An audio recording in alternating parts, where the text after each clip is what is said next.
Let's try Thailand exotic food.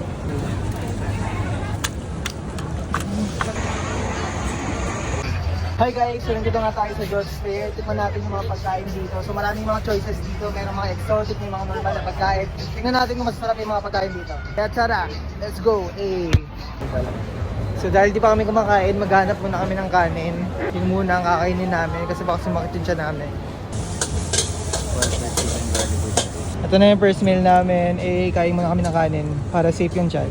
Tikman na natin ng sabaw. Nasa ano? Good seasoning. Yung Nor na pampalasa. Ang sarap ng fried rice nila dito. Legit, malasa.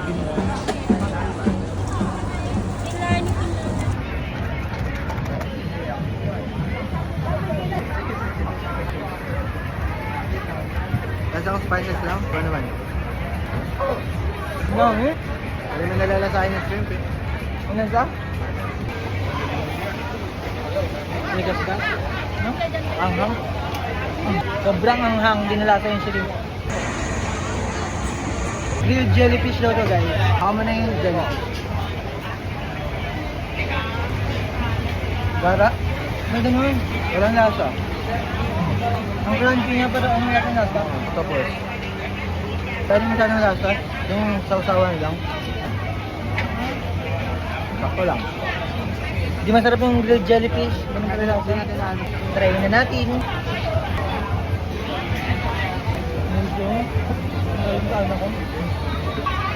Di masarap. Tansa. Naubos niya na yung octopus. Wala naman lasa eh. Ako di ako nasarapan, kadiri. Try naman natin tong durian lava. Yan ka masarap to. Para siyang hopya. Sarap. Ang durian. Sarap. Matamis.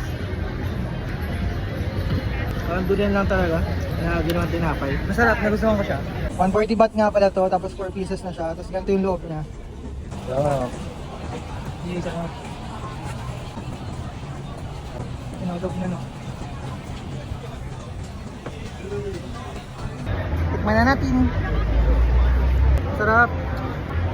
Lasang chicharon. Yak. Lasang chichirya pero kadiri. Next natin ay rambangaw.